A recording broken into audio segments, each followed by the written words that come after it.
안녕하세요. 전 부모란 믿음의 버팀목이라고 생각하며 살아온 40대 남성입니다. 아버진 든든하고 너그럽게, 그리고 어머닌 포근하게 가정을 지키는 게 옳은 일이라 믿어왔는데요. 하지만 세상 일은 제가 생각한 대로 돌아가는 게 아니더라고요. 제가 가장 믿었던 사람들에게 발등을 찍혔을 때 충격이란 세상 그 어떤 일보다 더 크더라고요. 거기다 충격적인 사건 속에 숨겨진 소름 끼치는 반전 때문에 전 한동안 정신을 차릴 수가 없었죠. 일상으로 돌아온 지금은 덤덤하게 얘기할 수 있는 그때의 사건을 오늘 한번 풀어보려고 해요. 보통 문제가 있는 가정은 아버지가 문제를 일으킨다고 하지만 저희 집은 좀 달랐습니다. 저희 집의 골칫거린 바로 어머니셨거든요. 저희 집은 아버지가 오랫동안 기름때 묻어가며 열심히 사업을 일구셨고 그 덕에 넉넉한 형편에서 생활할 수 있었답니다. 어머닌 가정주부로 저와 여동생을 키우셨는데 저희가 어렸을 적부터 어머닌 집안 살림보단 바깥일에 더 관심이 많으셨어요. 그러다 어머니가 사고를 치기 시작한 건 제가 중학교 3학년 때부터였습니다. 초등학교 졸업할 무렵부터 저희 집안은 조금씩 기울기 시작했어요. 아버지 사업도 잘 되지 않았고 그러다 보니 어머니도 점점 더 밖으로 돌기 시작했습니다. 하루는 전날 저녁 집에서 나간 어머니가 제가 다음 날 학교에 갈 무렵이 되어서야 술에 잔뜩 취한 채 오신 날도 있었어요. 술 냄새 풀풀 풍기며 어머니가 저에게 한 첫마디는 정말 어이가 없는 말이었죠. 영민아, 엄마 라면 좀 끓여줘. 고춧가루 팍팍 넣어서. 엄마 나 학교 가야 돼요. 엄마가 알아서 끓여 드세요. 뭐 이 자식아? 엄마한테 라면도 하나 못 끓여줘? 학교는 무슨? 얼른 라면이나 끓여놓고 가. 그럴 때마다 아버진 제 등을 떠밀며 얼른 학교에 가라고 하시곤 했습니다. 그러면 전 동생을 데리고서 얼른 집을 나와버렸죠. 그렇지만 집에서 나온 뒤엔 더 큰 고함 소리가 들리곤 했습니다. 김영민, 너 어디가? 엄마가 라면 끓이라고 했지? 아니 이 여편 내가 밤새 술 마시고 이제 들어왔으면 조용히 발 닦고 잠이나 잘 것이지. 어디서 행패야 행패길. 애들 학교 가는데 엄마라는 사람이 그러고 싶어? 어디서 술 마셨어? 어디서 지금까지 있다고 온 거냐고? 애들 보기 창피하지도 않아? 당신이 뭔 상관이야? 밖에 나가 돈 한 푼 제대로 못 벌어오면서 어디서 큰 소리야? 나도 속상해서 마셨다 속상해서. 남편이라곤 밖에서 돈도 제대로 못 버는데 내가 속이 안 상하겠어? 그렇게 크게 다투는 부모님을 뒤로하고 저흰 아무 말 없이 학교에 가곤 했습니다. 엄마의 방황은 그저 술주정으로만 끝이 난 게 아니었어요. 어느 순간부턴 술 마시며 어울리던 사람들과 어머니는 외도까지 하기 시작했죠. 그러면서 집에도 잘 들어오지 않으셨고요. 아버진 그런 어머니 대신 집안 살림을 하나하나 다 챙기기 시작했습니다. 빨래며 밥이며 청소까지 아버진 본인 사업을 일으키려고 엄청나게 일을 하면서도 늘 저희를 살뜰하게 챙겨주셨어요. 그런 아버지가 한편으론 미련하다는 생각도 했습니다. 저런 어머니라면 그냥 헤어지는 게 낫지 않나 그런 생각도 했었죠. 그래서 어느 날은 아버지에게 얘기를 했던 적도 있습니다. 아버지, 저흰 괜찮으니까 어머니랑 헤어지세요. 아버지 이렇게 소갈이 하면서 사시는 거 저 못 보겠어요. 동생도 그렇고 저도 그렇고 더 이상 두 분 싸우는 거 보고 싶지도 않고. 그러니까 저희 신경 쓰지 마시고 아버지 하고 싶은 대로 하세요. 괜찮아요. 아버지 너희 어머니랑 안 헤어진다. 네? 왜요? 어머니 집에 안 들어오실 거예요. 밖에서 딴 남자들 만나고 다니는 거 아버지도 다 알잖아요. 근데 왜 안 헤어지세요? 뭐가 됐든 니들 엄마야. 네 엄마랑 헤어지고 나면 아버지랑은 남남이지만 니들은 그래도 계속 엄마잖니. 아버지가 감당해야 할 짐 니들한테 주고 싶지 않아. 아버지는 오로지 저희 두 남매를 위해 어머니의 외도까지 묵묵히 참아주셨던 거죠. 지금은 이혼에 대해 그다지 심각하게 생각하지 않지만 지금으로부터 이 30년 전엔 이혼이라는 게 정말 그 정도로 시선이 좋은 게 아니었거든요. 그러다 보니 아버진 절대 이혼만은 안 된다고 버티셨답니다. 그런 아버지의 노력 덕분인지 시간이 흐르며 어머니도 차츰 가정으로 돌아오셨고 제가 성인이 되었을 무렵부턴 어머니가 정말 가정에 충실하기 시작했습니다. 그때쯤 아버지의 사업도 점점 잘 되기 시작했어요.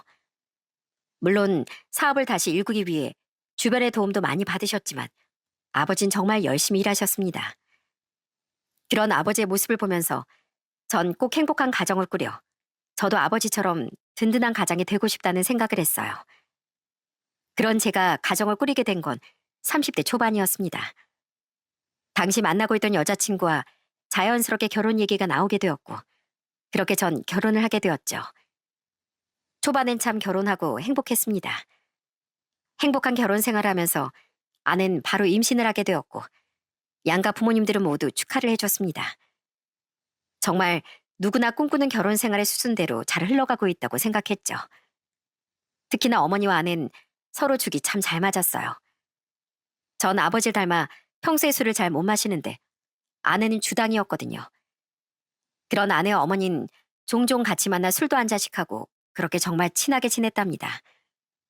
누구 생일이나 명절이나 이럴 때면 가족들 중에서도 딱 두 사람, 아내와 어머니만 술을 마실 때도 많았어요. 그러면 둘이서 어찌나 척척 죽이 잘 맞았는지 모릅니다. 어머님, 이거 이렇게 한번 드셔보세요.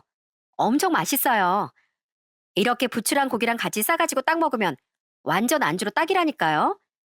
이렇게 한번 드셔보세요. 자, 오, 그러네. 정말 맛있구나. 역시 우리 며느리가 음식 조합을 잘한다니까. 아유, 나도 우리 며느리 손맛처럼 음식을 잘하면 얼마나 좋아. 난 젊었을 때부터 살림이라곤 영 못했거든. 근데 우리 며느리 살림도 잘해, 술도 잘 마셔. 아주 그냥 내가 부럽다니까, 부러워. 에이, 아무리 그래도 제가 어머님 못 따라가죠. 제가 어머니께 배울 게 더 많거든요. 앞으로 저 잘 알려주세요, 어머님. 그래, 그래. 내가 아주 우리 며느리 넉살에 산다니까. 그렇게 행복하게 지내는 두 사람을 볼 때면 참 뿌듯할 때도 많았습니다. 아버진 여전히 열심히 사업을 일구시며 일을 하셨고, 여동생은 타지로 나가 일을 했었어요. 아무래도 딸인 여동생이 멀리 살다 보니 어머닌 더욱 저희 아내와 자주 만나며 외로움을 달래시곤 했습니다. 그런 어머니의 마음을 누구보다 더 잘 알았던 것도 아내였죠. 저 역시 그런 아내를 보면서 처가에 잘하려고 노력을 했습니다. 처가는 장인, 장모, 그리고 아내의 오빠인 형님이 계셨는데 다들 절 너무 좋아해 주셨거든요. 늘 처가에 갈 때마다 전 항상 환영받는 사위였습니다. 그렇게 화목한 양가 분위기 속에서 저희는 아들을 낳게 되었고 정말 행복한 가정을 잘 꾸렸다고 생각했었어요. 물론 아내가 아이를 키우며 좀 힘들어할 때도 있었죠. 아이가 좀 많이 어렸을 땐 그나마 정신없이 아이 케어만 하다 보니 우울해하진 않았었는데 어느 날 아이가 어린이집에 다니기 시작하면서부터 아내가 좀 울적해할 때가 있었어요.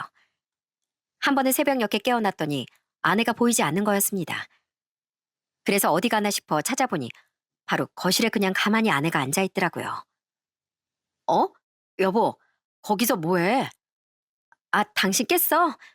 아니, 나 잠이 안 와서 잠을 다시 잘까 하다가 누웠는데도 도무지 안 와서 그냥 거실에 앉아 있었어. 요새 자꾸 당신 잠 안 온다고 그러네. 무슨 일 있는 거 아니지? 갑자기 왜 그래? 뭐 어디 아파? 아니야. 매일같이 바쁘다가 아이 어린이집 보내니까 갑자기 한가해져서 그런가. 요즘 이런저런 생각이 많이 드네. 당신 얼른 들어가서 자. 난 여기서 TV라도 보다가 잘 테니까. 주변에 물어보니 산후 우울증이 아이를 낳고 한참 뒤에도 올 수 있다고 하길래 전 아내가 그런 줄로만 알았습니다. 그래서 아내 기분을 풀어주려고 종종 깜짝 선물도 사가고 저녁엔 친구들 만나라며 자유시간도 주곤 했죠. 그렇게 소소한 일을 겪으며 저희 부부도 여느 다른 평범한 집안처럼 그렇게 잘 지내고 있었어요. 아니, 잘 지내고 있다고 생각했죠. 그런데 이내 어두운 그림자가 저희 집안에 들이우게 되었답니다. 결혼하고서 4년 후에 저희 집에 청천벽력 같은 소식이 들려왔거든요. 그건 바로 저희 아버지께서 위암에 걸리신 거였어요. 어느 날부턴가 속이 쓰리고 조이는 것 같다며 힘들어하셨던 아버지를 병원에 모시고 가 검진을 받게 되었어요. 그런데 검진 결과 암 판정을 받게 된 거였습니다. 그 사실을 알고서 저희 가족들 모두 아연 실색할 수밖에 없었어요. 그동안 누구보다 든든하고 건강하셨던 아버지셨기에 너무나 급작스런 일이었죠. 모든 가족들이 너무나도 슬퍼했습니다. 그렇지만 아버진 저희와 달랐어요. 암 판정을 받고서 입원 수속을 하며 제가 아버지께 조심히 물었어요. 아버지 괜찮으세요? 괜찮고 말고 의사 선생님이 수술 받자고 하지 않았냐? 가망 없으면 선생님이 수술 받자고 했겠어? 그래도 나을 만하니까 하자고 하겠지. 영민이 넌 걱정하지 마라. 이 아버지 알지? 아버지 오뚜기 같은 사람이야. 넘어져도 금방 일어난다고. 그러니까 아무 걱정하지 말어. 아버지 꼭 살 거다. 네, 아버지. 힘드시면 힘드시다고 하셔도 돼요. 혼자서 너무 참지 않으셔도 된다고요. 이젠 저도 있고 제 아내도 있고. 그래, 이 아버지 곁엔 네 엄마도 있고 너도 있고 우리 며느리랑 손주랑 딸도 있는데 뭐가 무섭겠어. 괜찮어. 이 나이에 안 아픈 사람이 어디 있겠냐. 한 번 이렇게 아프면 아버지 더 오래 살 거다. 아버지 그런 굳건한 의지를 보면서 가족들 모두 슬픔을 꾹 참고 아버지 간병에 돌입을 했습니다. 그렇게 정밀 검사 후 위암 판정을 받고서 수술 날짜 잡고 입원하던 날, 평소라면 아버지 옆에서 꼭 붙어 간병을 할 어머니가 그날은 급한 일이 있다며 자리를 비우셨어요. 그것도 저한테 얘기를 한 게 아니라 아내한테 급하게 말을 하고 어디론가 갔다는 거였어요. 전 그 말을 듣고 너무 황당해 아내에게 물었습니다. 어머니 어디 간다는 말을 안 하셨어? 아니 아무리 그래도 아버지 입원하는 날인데 뭐 급한 일이 있다고 이렇게 횡하니 가버리셨대. 그러게 나도 어머님한테 여쭤봤는데 그냥 급한 일이라고 하시면서 가시던데 당신이 한번 전화해봐. 안 그래도 전화해봤는데 어머니가 전화를 안 받으셔. 진짜 뭐 급한 일이 있으신가? 그땐 그저 어머니가 정말 말 못할 급한 일이 있으셔서 그런가 생각을 했습니다. 그런데 그 뒤로 어머닌 자꾸만 병원에 잘 오시지도 않고 일이 있다며 저나 아내에게 아버지 간병을 맡기시곤 했어요. 하도 어머니가 그러시길래 한 번은 제가 너무 화가 나 어머니께 막 화를 낸 적도 있었죠. 아니 어머니 좀 너무하신 거 아니에요? 도대체 밖에서 뭐 하시길래 아버지 병원에도 잘 안 오세요? 아버지가 어머니 찾으시잖아요. 무슨 일인데요? 뭐 심각한 일이라도 있는 거예요? 그게 아니라 친구가 네 아버지 아프다고 하니까 이것저것 자꾸 챙겨서 가져다 준다고 하길래 네 아버지도 잘하는 친구라서 자꾸 온다고 하는데 어떻게 하니 그럼. 아픈 사람 신경 쓰이게 데리고 갈 수도 없고 말이야. 그것도 한두 번이지. 자꾸 이렇게 병원에 안 오시면 어떻게 해요? 뭐 다른 거 있으신 건 아니고요? 예. 아이 다른 거 무슨 다른 거야. 다른 거 하나도 없다. 별일 아니니까 니들은 아버지나 신경 써. 전 어머니 행동이 무척이나 수상스러웠어요. 한동안 조용히 있던 어머니가 또다시 사건을 벌이는 건 아닌지 마음이 정말 답답했습니다. 그렇지만 아버지도 아프신데 어머니 일까지 신경을 쓸 수가 없더라고요. 그렇게 아버지 수술은 무사히 잘 마쳤지만 그 후로도 항암은 꾸준히 받아야 했습니다. 수술을 받고 난 후엔 2주 정도 병원에 입원을 했고 그 뒤로 퇴원을 해 집에서 왔다 갔다 하면서 항암을 받기로 했습니다. 처음엔 힘을 내보자며 열심히 항암을 받았지만 항암 받는 게 사실 좀 쉬운 일은 아니더라고요. 한번 받고 나선 아버지가 기운을 못 차리셔서 한 며칠은 내내 힘들어 하시기도 했죠. 그러다 보니 아내가 더 저희 집을 많이 신경 쓰기 시작했습니다. 어느 날부턴 제가 부탁을 하지 않았는데도 아침부터 저희 집에 다녀오겠다며 얘기를 꺼내기도 했습니다. 전 그런 아내에게 너무 고맙고 또 미안한 마음이 들었어요. 여보, 이 아침부터 우리 집에 가려고? 당신 너무 무리하는 거 아니야? 어머니도 계시는데 당신 그냥 좀 며칠 쉬어. 지금까지 내내 자꾸 우리 집에 갔었잖아. 당신한텐 진짜 고맙고 미안해. 이번 주 그냥 내가 갈 테니까 당신 무리하지 말고 쉬어. 아니야. 어머님도 이제 연세가 60대신데 얼마나 힘드시겠어. 아버님 혼자 간병하는 게 진짜 쉽지가 않거든. 내가 가서 도와드리고 와야지. 못해도 밥은 챙겨드리고 오려고. 다른 사람도 아니고 어머님 아버님인데 내가 가야지. 이제 애도 어린이집 가는데 당신 숨 좀 돌릴만 하니까 이렇게 바빠졌네. 정말 미안해. 내가 회사 휴가 좀 낼까? 휴가는 무슨. 내가 있는데 당신이 무슨 휴가를 내. 괜찮아. 애 어린이집 갔을 때 동안만 잠깐 갔다가 금방 올 거야. 그러니까 당신도 걱정하지 마. 아무렇지 않게 웃으며 말하는 아내를 보면서 전 어떻게 이렇게 천사 같은 아내를 만났을까 너무나 고맙더라고요. 어떤 사람들은 시부모님을 간병하라고 하면 지레 반대하고 벽을 두는 사람들도 있다던데 아내는 오히려 저희 집 식구들을 먼저 챙기려고 했으니 너무 고마울 수밖에 없었죠. 그런데 이상하게 아내가 그러면 그럴수록 어머니는 아내를 점점 불편하게 생각하기 시작했습니다. 원래는 아내랑 둘이서 한잔할 정도로 친하게 지내셨던 어머니였는데 어느 순간부터 아내의 말 한마디 한마디에 좀 신경을 많이 쓰시는 것 같더라고요. 하루는 저와 아내가 아이를 데리고서 본가에 간 적이 있었습니다. 아버지 컨디션도 좀 많이 괜찮아지고 그래서 아이도 보여줄 겸 겸사겸사 들리게 되었죠. 밥을 먹고서 거실에서 TV를 보는데 아내가 드라마 장면을 보면서 한마디를 날리더군요. 그런데 그런 아내의 말에 어머니의 표정이 좀 이상했어요. 어머님, 세상에 어쩜 저럴 수가 있대요. 멀쩡한 가정을 두고 바람을 피다니. 저래서 요즘 남자들이 힘들어요, 힘들어. 밖에서 돈 벌어오면 뭐해요? 아내라는 사람이 저렇게 젊은 남자한테 죄다 갖다 바치는데. 안 그래요, 어머님? 어? 그래. 그러네. 아유, 저런 사람들이 어떻게 저희랑 같이 멀쩡히 숨쉬고 사나 몰라요. 어머님도 혹시 아세요? 주변에 저런 사람 많다잖아요. 설마 제 주변에도 있는 거 아니겠죠? 성실한 남편 두고서 바람난 아내요. 글쎄다. 원래라면 드라마 하나 보면서 진짜 쉴 틈 없이 어머니랑 아내가 계속 티키타카하며 말을 해야 하는데 웬일인지 어머니는 말도 제대로 하지 않고 이내 불편하신지 자리마저 떠버리시고 말았습니다. 그걸 보면서 좀 이상하다는 생각이 들었어요. 아낸 그런 어머니를 보면서도 이상하다는 생각이 안 드는지 그저 깔깔대며 TV를 보더라고요. 그것뿐만이 아니었습니다. 어느 날은 아버지가 항암을 받으시면서 많이 힘들어하셔서 하루 입원을 하시게 됐는데 그날 저녁 어머니랑 저 아내 이렇게 병원 근처에서 밥을 먹게 되었거든요. 그런데 그날 갑자기 뜬금없이 아내가 이상한 말을 꺼내기 시작한 거였어요. 아, 여보, 그거 알아? 요즘은 남편이 아프면 와이프가 옳거니해서 딴 남자 만난다고 그러더라고. 예전에 보통 아내가 아프면 남편이 그런다고 하잖아. 요즘은 세상이 바뀌었나 봐. 남편이 아프면 간병도 안 하고 바람 피우는 사람이 엄청 많대. 에이, 그게 무슨 소리야. 가족이 아프면 어떻게 그런 생각을 하겠어. 당신 드라마를 너무 많이 본 거 아니야? 아니야.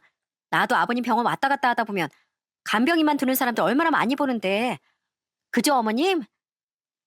그러자 어머니는 갑자기 사례가 들리셨는지 콜록콜록 대면서 당황하시더라고요. 어, 그래. 거봐. 어머님도 아시잖아. 그나저나 우리 어머님은 피부가 어쩜 이렇게 고우세요? 비법 좀 알아야 되겠어요, 어머님. 어머님 피부만 보면 50대 같으신데 어머님 운동도 자주 하시니까 같이 운동하시는 분들이 막 들이대지 않으세요? 아, 어머니 그 탁구장 탁구하러 자주 가시잖아요. 아이, 당신 지금 자꾸 무슨 얘기를 하는 거야? 아니, 그렇잖아. 당신도 우리 어머니 피부 좋고 그런 거 알잖아. 그냥 난 분위기 좀 풀어볼까 해서 하는 말이지. 앞뒤 없이 뜬금없는 말을 하는 아내가 정말 이해가 되지 않았습니다. 자꾸만 왜 저런 얘기를 하는 건지 그때는 사실을 알지 못했어요. 그 뒤로 아버지는 열심히 항암도 받으시며 운동도 하셨지만 사실 컨디션이 빠르게 전으로 돌아오는 건 아니더라고요. 이러다 아버지께 큰일이라도 생기는 건 아닐까 하는 생각에 전 다른 것들을 신경을 쓰지 못했습니다. 그러던 어느 날 저한테 한동의 전화가 걸려왔어요. 그건 바로 아들의 어린이집이었죠. 분명 하원을 해야 할 시간이 되었음에도 아내가 전화도 받지 않고 연락이 닿지 않아 제 전화로 연락이 온 거였습니다. 한 번도 이런 적이 없어서 전 바로 아내에게 연락을 했죠. 그런데 한참이 지나도 아내가 연락이 되질 않는 거였어요. 결국 어머니께 급하게 연락을 드려 아이 하원을 부탁하게 되었어요. 그로부터 몇 시간이 지난 후에야 아내한테 전화가 왔더라고요. 도대체 몇 시간 동안 연락이 두절될 상황이 무엇인지 전 도무지 이해가 되지 않았죠. 당신 어디야? 어딘데 몇 시간 동안 연락이 안 돼? 어린이집에서 전화 온 거 왜 안 받았어? 어디 갔는데 연락이 안 되냐고. 무슨 일이 있었던 거야? 아니, 그게 난 시간이 이렇게 됐는 줄도 모르고. 어디 갔었는데? 한두 시간도 아니고 벌써 3시간이나 지났어. 어디 갔었어? 대체 뭐 했던 거야? 그게 실은 나 며칠 전부터 어깨 아프다고 했었잖아. 그래서 아는 지인 소개로 마사지 받으러 갔다가 집에 와서 잠깐 잠들었는데 핸드폰 배터리 없는 걸 깜빡했었나 봐. 꺼져 있어서 전화 온 줄도 몰랐어. 진짜 미안해. 뭐? 그러면 미리 얘기라도 하고 가지 그랬어. 난 무슨 일이라도 있는 줄 알고 깜짝 놀랐잖아. 진짜 미안해. 잠깐 잠든다는 게 내가 너무 피곤했나 봐. 여보, 정말 미안해. 아는 진심으로 제게 미안했습니다. 사실 그때쯤 아버지 간병에 어머니 챙기느라 아내도 매일같이 저희 집에 왔다 갔다 했고 아이도 돌보다 보니 자꾸 몸 여기저기가 쑤시고 아프다고 했었거든요. 그런 아내가 하원도 잊을 정도로 잠이 들었다고 하니 한편으론 좀 미안한 생각도 들더라고요. 전 이 일이 그냥 하나의 웃어 넘길 만한 에피소드라고 생각했었거든요. 그런데 진실을 알기까진 그리 오랜 시간이 걸리지 않았습니다. 그로부터 며칠 후 출근하고 얼마 지나지 않아 아내로부터 전화가 왔더라고요. 그런데 아내의 말투가 너무나도 다급했습니다. 여보, 어떻게? 어떻게 하지? 어머님이 쓰러지셨어. 뭐? 어머니가 쓰러지셔? 그게 무슨 말이야? 갑자기 쓰러지시다니. 그게 몰라. 갑자기 쓰러지셔서 지금 구급차 타고 병원 가는 길이야. 당신도 빨리 와, 빨리. 그렇게 전 아내의 갑작스런 전화에 바로 회사 얘기를 하고서 급하게 병원으로 달려갔습니다. 제가 도착했을 땐 어머니 무슨 이유였는지 허리 쪽에 실금이 가서 입원이 좀 필요한 상황이었어요. 그리고선 의사가 상태를 설명해 주시는데 좀 의아한 부분이 있었습니다. 의사 선생님께서 절 조용히 부르시더니 주저하면서 얘기를 하시더라고요. 이게 참 뭐라고 말씀을 드려야 할지. 일단은 좀 환자분께서 허리에 실금도 가셨지만 환자분 보시면 멍든 자국도 있고 또 꽃이 핀 상처가 있거든요. 제가 볼 땐 이게 환자분 혼자 넘어지셔서 그런 게 아니라 타이에 의해서 그런 것 같은데 뭐 다른 일은 없으셨나요? 네? 타이요? 그럼 다른 사람 이렇게 했다는 말씀이신가요? 그럴 가능성이 있습니다. 전형적으로 넘어지셔서 나타난 증상이라고 볼 수 없거든요. 한번 확인해 보시는 게 좋을 것 같습니다. 분명 아내가 어머니 혼자 문지방에 걸려 넘어졌다고 했는데 어머니는 허리만 다친 게 아니라 여기저기 타박상에 이상한 상처들도 가득했습니다. 심지어 어디서 긁혔는지 목 부분에도 긁힌 상처들이 많더라고요. 이게 도대체 무슨 일인가 싶어 아내와 얘기를 나누려고 했는데 딱 보니 아내한테도 엄마에게서 보였던 그 상처들이 보이는 거였어요. 그걸 보고서 전 바로 딱 느꼈죠. 두 사람이 분명 무슨 일이 있었다는 걸 말입니다. 일단은 아내에게 물어보기 전에 먼저 어머니를 좀 만나야 되겠다는 생각이 들었어요.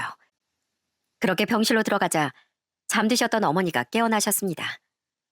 그런데 어머니가 절 보자마자 눈물을 펑펑 쏟으며 얘기를 하시더군요. 전 어머니 입에서 나온 얘기를 듣고 그 자리에서 주저앉을 수밖에 없었어요. 아들, 영민아, 난 네 처 무서워서 못 살겠다. 못 살겠어. 네? 어머니 그게 무슨 소리세요? 저희 아내가 무섭다뇨. 그게 무슨 소리냐고요? 아휴, 다 저것 때문이야. 저게 아주 그냥 날 싹 다 벗겨먹으려고 그래가지고 이 사단이 난 거야. 뭐라고요? 어머니 지금 뭐라고 하시는 거예요?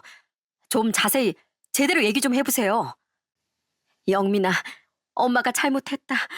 엄마가 다 잘못했어. 그러니 네 처 좀 어떻게 좀 해봐라. 전 어머니의 말을 전혀 이해할 수가 없더라고요. 아니 아내가 뭘 어쨌길래 그의 사이좋던 고부간이 이렇게 서로 상처를 낼 정도로 파국에 치달았는지 무슨 사건이 있었는지 너무나도 궁금했습니다. 어머니 무슨 일이신데요? 무슨 일인지 알아야 저도 아내랑 얘기를 해보죠. 뭔데요? 무슨 일인데요? 실은 말이다. 내가 다른 남자 만나는 걸 네 처가 보고서 나한테 돈을 받아갔어. 네? 뭐라고요? 다른 남자 만나셨다고요? 어머니, 어떻게, 어떻게도 그런 짓을, 그리고 돈을 받아간 건 또 뭔데요?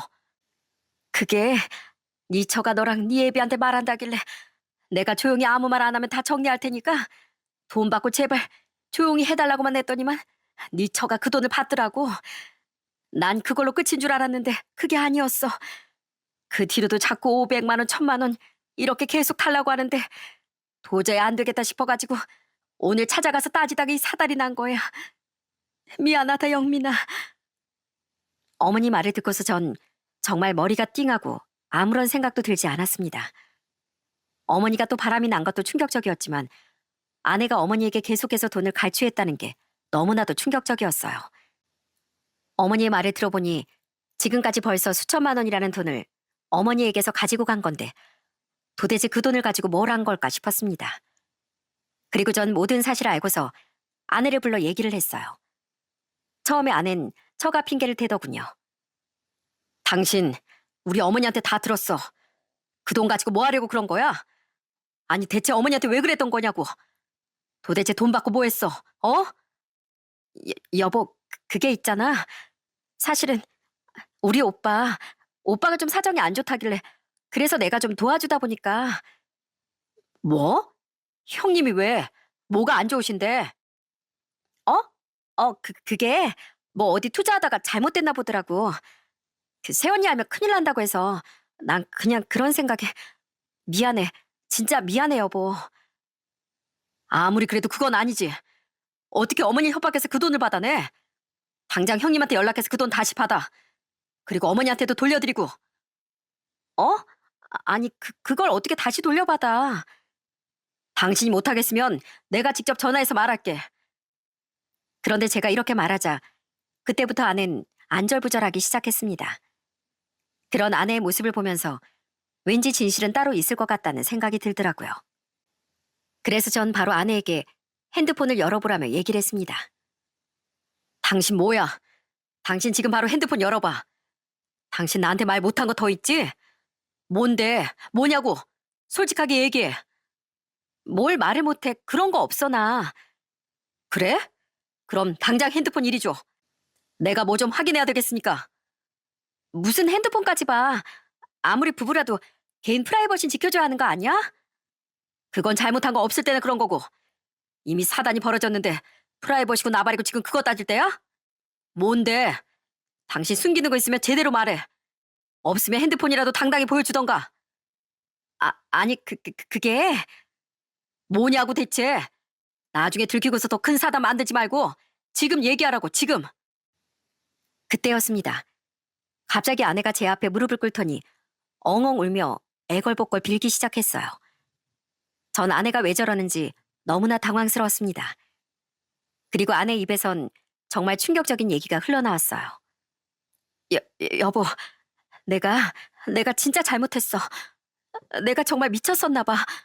내가 한동안 미쳐서 정신을 놓았나 봐. 정말 미안해. 뭐야, 당신 뭐 다른 거라도 있는 거야? 뭔데? 대체 뭐냐고? 그게 실은, 아니 난 안 하려고 그랬는데 친구가 자꾸 함께만 해보자고 자꾸 꼬시는 통에 난 안 그러려고 했는데 난 그저 한 번만 재미로 하다가 나오려고 했는데 한 게임이 두 게임이 되고 그러다 보니까. 뭐라고? 그럼 당신 지금 노름을 한다는 거야? 네, 그렇습니다. 충격적이게도 아내는 친구의 게임에 빠져 노름을 하고 다닌 거였어요. 전 주부도박단이 진짜 TV에나 나오는 이야기라고 생각을 했었거든요. 그것도 아주 오래전 이야기라고 생각했었고요. 그런데 지금도 여전히 알게 모르게 행해지고 있다는 걸 알고선 정말 충격에 빠질 수밖에 없었죠. 생각해보니 아내가 이상한 모습을 보인 건 아마 그때부터였던 것 같아요. 저희 아버지 암 판정을 받기 얼마 전부터 아내는 저녁에 혼자 술을 마실 때가 종종 있었거든요. 그때 아내에게 물었을 땐 그저 잠이 오지 않아 그렇다고 했었거든요.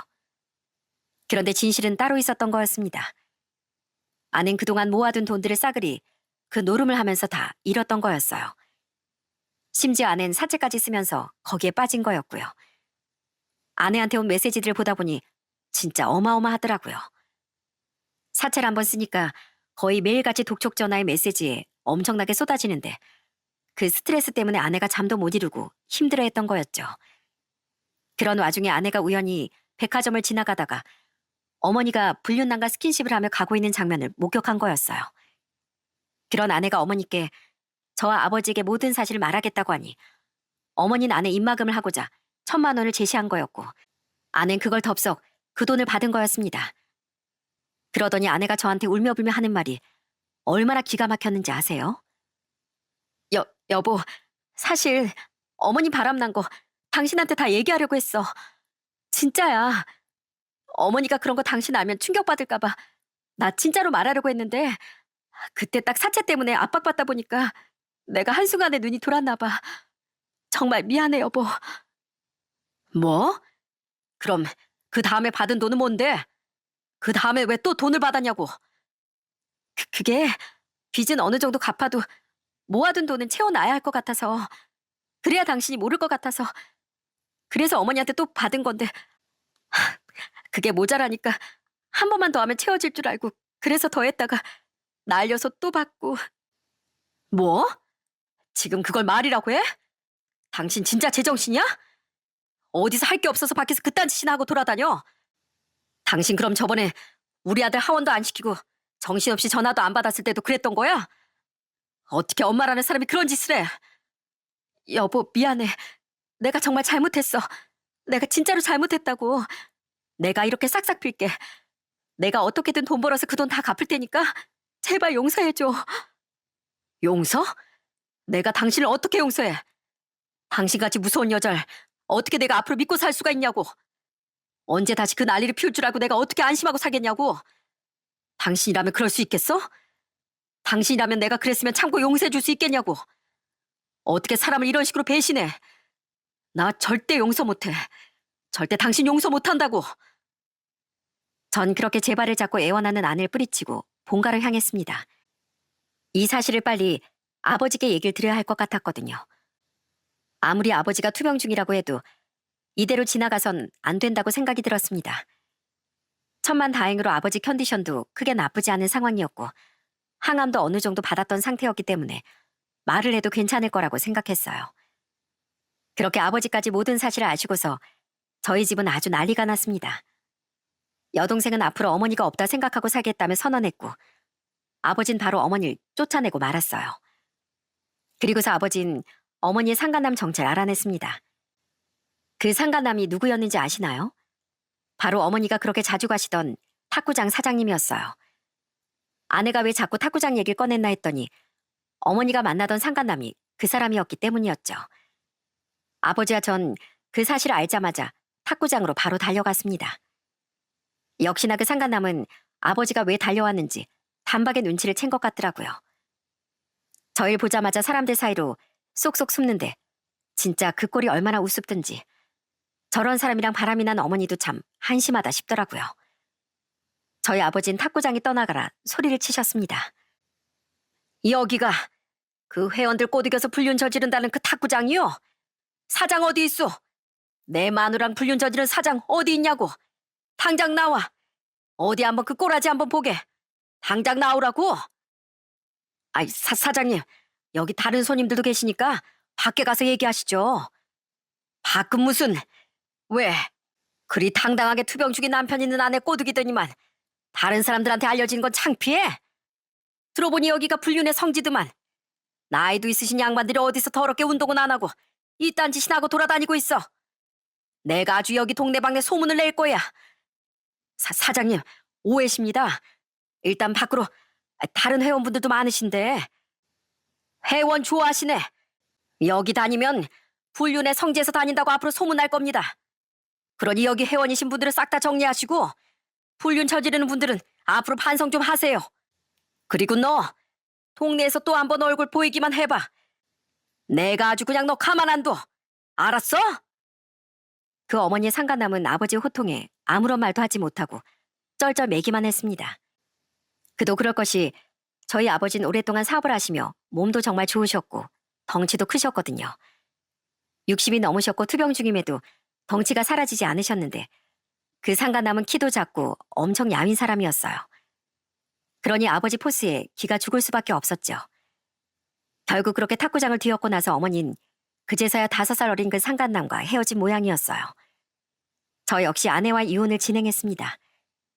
이미 아내가 재산을 탕진한 내역도 있고 사채를 쓴 내역도 있고 모든 증거들이 충분했기에 이혼 소송은 어렵지 않았습니다. 그리고 아이의 양육권도 제가 가지고 올 수 있었고요. 처가에선 그저 저에게 미안하다며 연락까지 오셨어요. 그동안 잘해주신 장인 장모님 그리고 형님께는 죄송했지만 아내와는 더 이상 가정을 꾸릴 수가 없었거든요. 사실 저도 그동안 아내가 얼마나 잘했는지 알기 때문에 마음이 처음엔 좀 많이 흔들렸습니다. 그런데 이게 진짜 중독이라는 게 참 무서운 거더라고요. 이혼 판결을 받고 나가는데 아내가 절 딱 붙잡았습니다. 솔직히 그때 전 아내가 또 매달리려고 그러는가 보다 생각을 했었어요. 그런데 그때 아내 입에서 나온 말은 전혀 예상치도 못한 말이었죠. 여보, 나 돈 없는데 20만 원만 줄 수 있어? 뭐? 지금 이 상황에서 돈 달라는 소리가 나오냐? 아니, 당장 생활비도 없고 그래서 너 알바한다며. 그 돈 어디 쓰고 나한테 또 돈을 달래? 또 너 카드니 뭐니 한 거야? 그러자 아내는 제 말에 아무런 대답도 하지 못했습니다. 역시나 아내는 그 이혼하는 와중에도, 가정이 깨지는 와중에도 손장난을 그만두지 못했던 거였죠.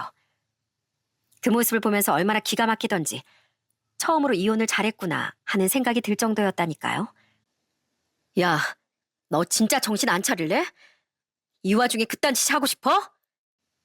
내가 너랑 이혼한 걸 이렇게 잘했다고 생각할 줄은 꿈에도 몰랐다. 제발 우리 인생에 피해 주지 마. 네 인생 네가 말아먹는 거 그렇다 쳐도 우리 인생, 우리 아들 인생에 끼어들면 나 가만 안 둘 거야. 알았어? 결국 전 그런 아내를 뒤로하고 법원을 나와버렸답니다. 정말 기가 차서 말도 안 나오더라고요. 제가 그냥 한번 속았다 치고 넘어갔더라면 그 끔찍한 일을 또 당했을 거라고 생각하니 천만 다행이다 싶었죠. 그리고 그날 이후 전 아버지를 모시고 살게 되었어요. 아버진 그 뒤로 몇 번의 항암을 더 받게 되었고 점점 건강을 되찾으셨답니다.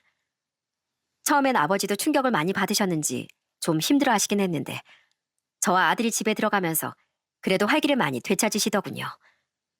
저 역시 믿었던 아내의 배신에 충격이 참 컸습니다. 정말 사람을 어떻게 믿어야 할지 모르겠더라고요. 그래도 어떻게든 이겨내려고 정말 많이 노력을 했어요. 중간중간 전 아내에게서 연락이 왔던 적도 있었습니다. 그런데 여전히 전 아내는 그 손버릇을 고치지 못했더라고요. 여보, 우리 아들 잘 크고 있어? 미안해. 내가 우리 아들 보러 가야 되는데. 보러 올 생각하기 전에 양육비나 먼저 보내고 얘기해. 지금까지 한 번 보낸 적도 없으면서 지금 뭐 하자는 거야? 왜 전화했어? 뭐 미안하다는 말 하려고 전화한 거야? 그게 여보, 나 50만 원만 빌려줘. 그 돈 빌려주면 내가 일주일 내로 금방 밀린 양육비도 다 갚을게. 넌 여전하구나. 네가 무슨 타짜인 줄 아니? 야, 정신 좀 차려. 애 보고 싶으면 네 그 못된 버릇이나 싹 다 고치고 와. 그러기 전에 나 절대로 애 못 보여주니까. 알았어? 여전히 돈 달라면 그거라는 전 아내의 전화를 받을 때면 정말 속이 터지고 문드러질 때도 많았습니다. 그래도 버티고 버티며 지내다 보니까 어느새 저도 일상으로 돌아오게 되더군요. 지금은 아버지가 건강을 되찾으셔서 사업장을 다시 운영하고 계세요. 한동안 수입도 없어서 좀 힘들어 하셨는데 역시나 아버지가 그간 흘린 땀과 노력이 금방 빛을 보더라고요. 거래도 많이 늘어나 오히려 아버지가 투병하시기 전보다 사업이 더 잘 되고 있답니다. 반면 어머니는 혼자 작은 단칸방을 얻어서 지내고 계시는데 아주 쓸쓸한 노후를 보내고 계시죠. 여동생도 아예 어머니를 사람 취급도 하지 않고 인연을 끊었고 아버지 또한 어머니 안부조차 궁금해하지 않으세요. 전 간간히 어머니가 하는 연락만 받을 뿐 어떠한 지원도 안 하고 있고요. 그리고 전 아내 역시 아직도 중독에서 벗어나지 못한 채 처가에서도 쫓겨나 힘든 삶을 살고 있다더라고요. 어떻게 재벌은 남 못 준다더니 삶을 망가뜨리는 버릇을 왜 다들 고치지도 못하는지 알 수가 없네요. 어머니가 불륜을 저질렀던 그 탁구장은 얼마 전에 가보니까 문을 닫았더라고요. 아마 동네 방네 소문이 날 대로 났으니 제대로 운영도 하지 못했을 겁니다. 비록 저희 가정은 이렇게 허무하게 무너져 버렸지만 앞으로는 아버지를 잘 모시고 살면서 여동생과 저 아들 이렇게 네 식구 행복하게 잘 살아보려고 합니다. 가족이란 이름으로 배신을 할 수도 있지만 또 가족이 있기에 지금의 삶을 더 굳건하게 지킬 수 있는 것 같네요. 어떻게든 가족을 지키려고 했던 아버지처럼 저 역시 지금의 사랑하는 가족들을 끝까지 지켜낼 겁니다. 살다 보면 참 어떻게 나한테 이런 일이 있을 수가 있지 싶을 정도로 황당하고 힘든 일이 종종 벌어지는 것 같습니다. 저에게 이런 사건이 일어나는 것처럼 이 사연을 들으시는 여러분들께도 예상치 못한 사건들이 벌어질 때도 있잖아요. 그럴 때마다 정말 하늘이 원망스럽고 너무 힘든 것 같습니다. 저도 매일같이 술만 마시고 하루를 보낼 때가 많았는데 지금 지나고 와서 보니 그 시간이 좀 아깝더라고요. 물론 슬퍼하고 좌절하는 시간을 충분히 갖는 것도 중요하지만 금세 후를 털고 일어나는 것도 정말 중요하다고 생각합니다. 만약 저처럼 힘든 사건으로 괴로워하시는 분이 계시다면 전 그냥 묵묵히 그분들 어깨를 토닥여주고 싶네요. 그 힘듦을 이겨내는 건 솔직히 자기 자신밖에 없더라고요. 옆에서 아무리 도와주고 힘내라고 응원을 해줘도 정작 이겨내는 건 본인 자신이거든요. 그러니 여러분들도 너무 힘들어하지 마시고 자리에서 후를 털고 일어나 앞만 보면서 한번 달려가 보시는 건 어떨까요? 여러분들의 힘찬 새로운 시작을 전 응원하겠습니다. 제 이야기는 여기서 끝이에요. 주변에 제대로 털어놓지 못하다 보니 속이 답답하고 가끔씩 울컥할 때도 있었는데 이곳에 제 사연을 털어놓다 보면 마음의 상처도 극복할 수 있을 것 같다는 생각이 들어 사연을 적어봤네요. 다른 사람들과 이렇게 상처를 공유하는 것만으로도 치료가 된다고 합니다. 그래서 지금까지 제 이야기를 들어주신 분들에게 정말 진심으로 감사드려요. 여러분들의 앞날은 늘 항상 행복하고 밝으시길 바라겠습니다. 모두들 행복하세요.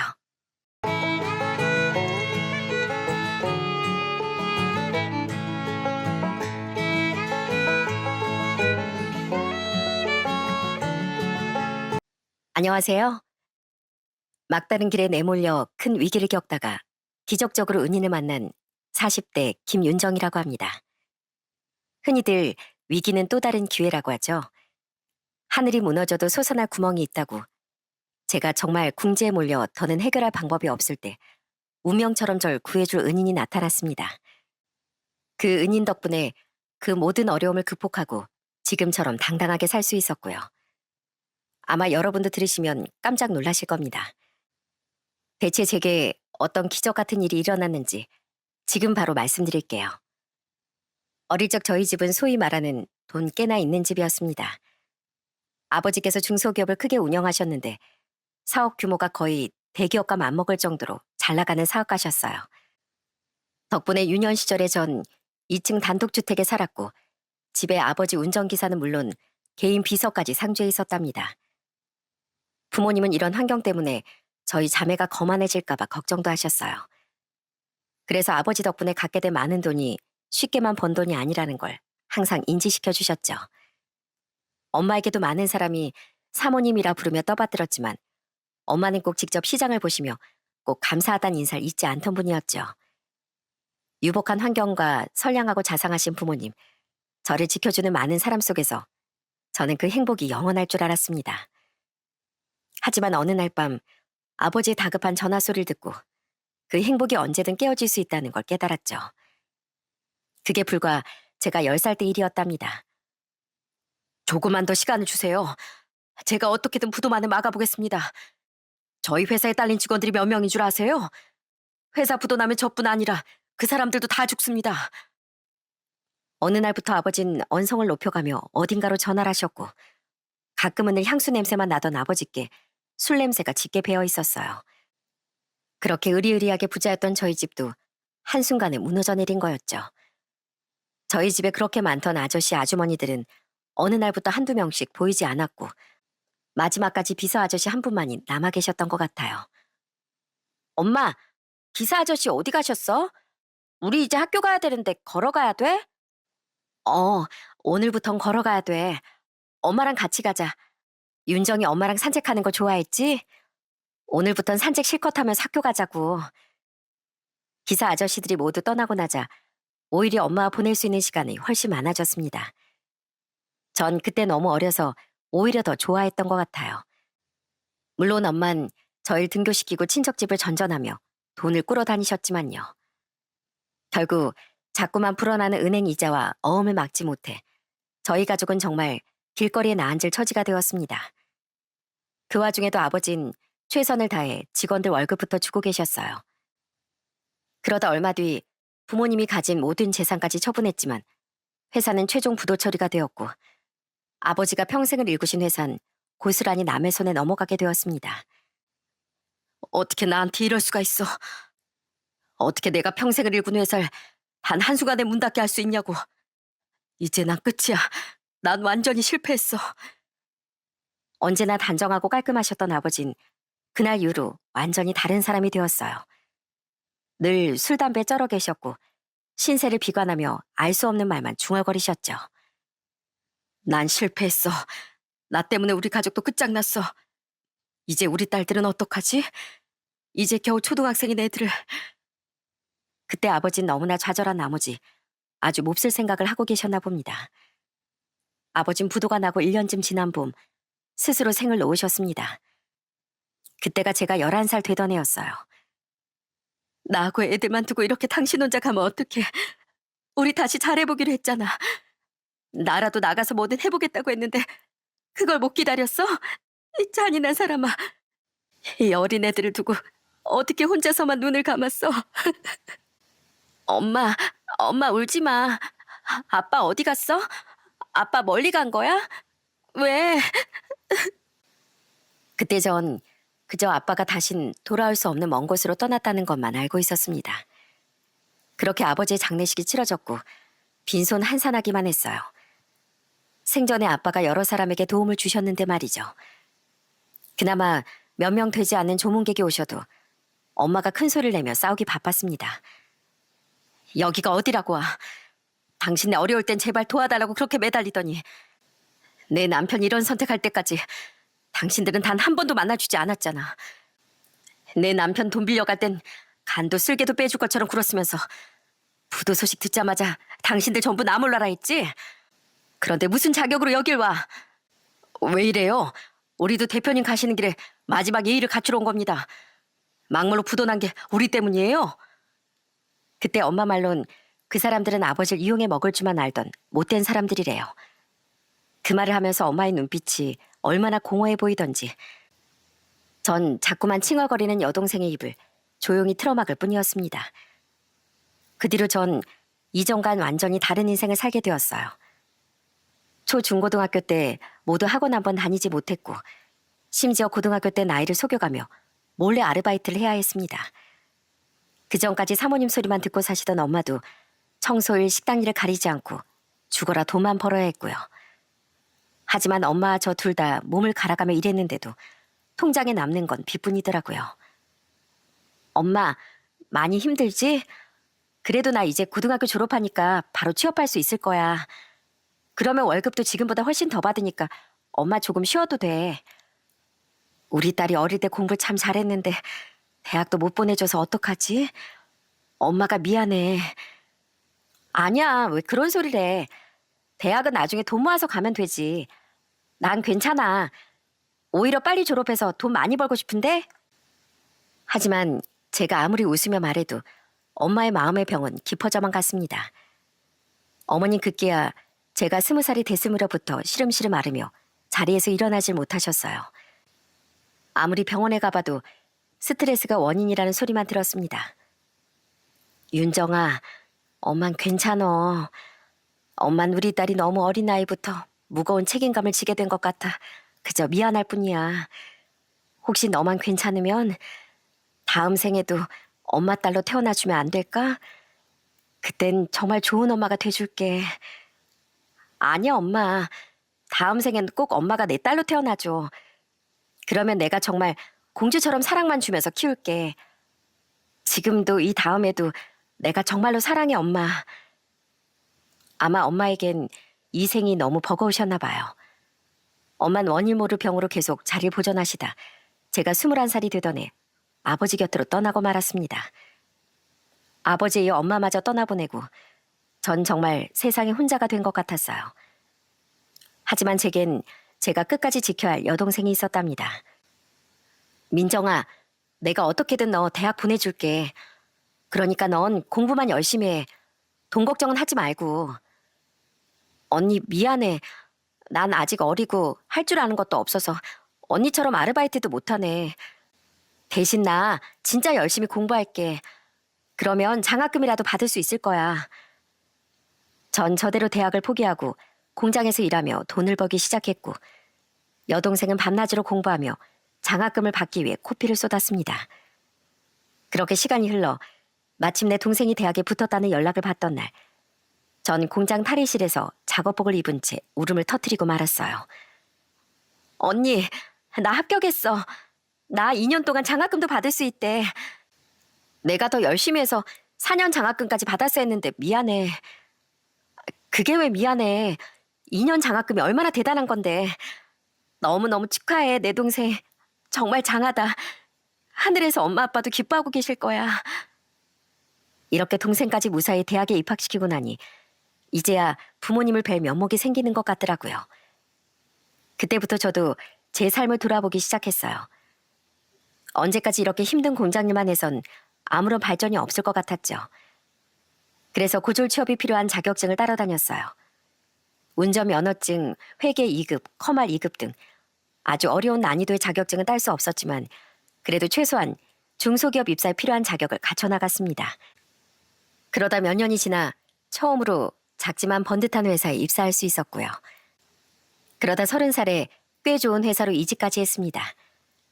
그리고 그 회사를 다니며 지금의 남편도 만났고요. 당시 남편은 거래처 직원이었는데 처음엔 서로 업무상 필요한 연락 정도로만 주고받았지만 점점 남편의 꼼꼼함과 성실함 그리고 따뜻한 배려심에 눈길이 가기 시작했습니다. 남편은 항상 상대방을 존중하며 의견을 조율했고 제가 고졸이라고 무시하거나 얕보는 법이 없었어요. 프로젝트도 다 끝났으니까 하는 말인데 김주인님의 최대 장점은 매사에 제 말을 경청해 주시는 거예요.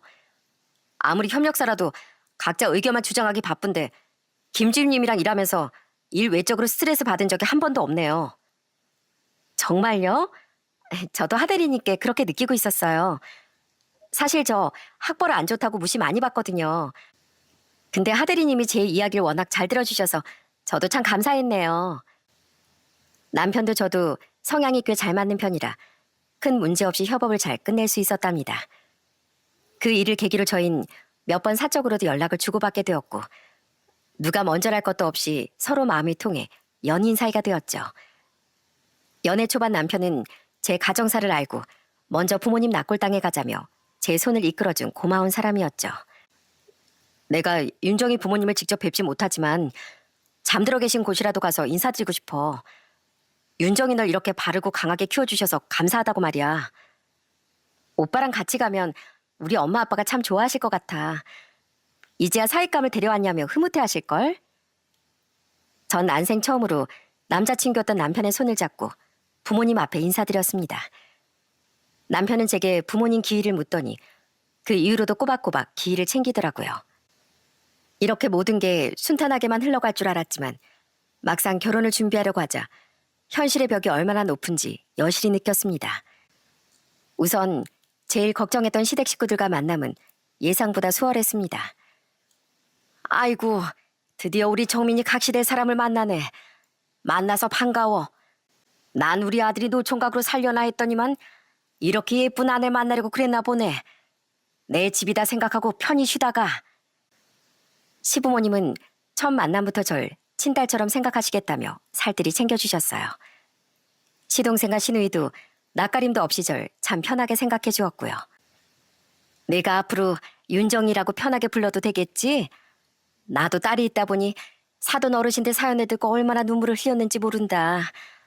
아휴, 그래 그동안 마음고생이 얼마나 많았을까. 앞으로는 우리 친부모 자식간처럼 가깝게 지내자꾸나. 특히 저희 부모님 사연을 아시곤 더더욱 절 가엽게 생각하시곤 마치 오래전부터 알고 지낸 사이처럼 마음을 더 써주셨답니다. 무엇보다 시댁 식구들에게 감동했던 건 결혼식 당시 저희 쪽 혼주석엔 앉힐 사람이 아무도 없었거든요. 그런데 시부모님이 제가 신경 쓰는 걸 아시곤 먼저 이런 제안을 해주셨습니다.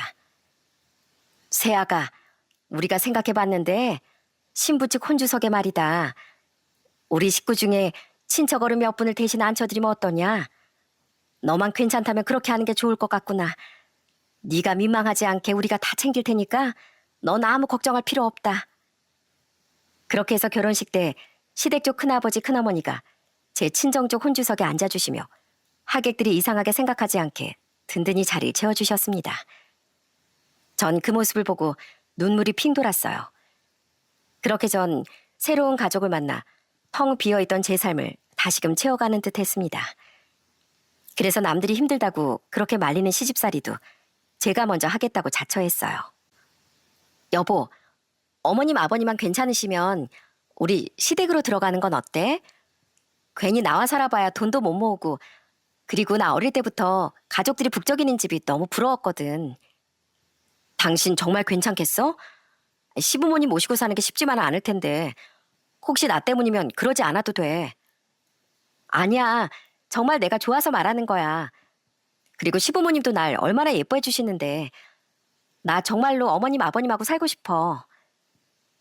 시부모님도 합가하겠다는 제 말을 굉장히 반기셨습니다. 특히 시모는 자리에서 펄쩍 뛰시며 기뻐하셨어요. 잘 생각했다, 세아가. 어른들과 살면서 집안 문화도 배우고 살림도 같이 하면 얼마나 좋겠니. 그러다 아이 가지면 육아도 내가 도와줄 텐데. 그지? 그렇게 시작한 시집살이는 그리 나쁘지 않았습니다. 오히려 전 시모와 함께 먹는 밥 한 숟갈 한 숟갈에 행복하기만 하더라고요. 여보, 나 임신이래, 임신. 당신 드디어 아빠 됐다고.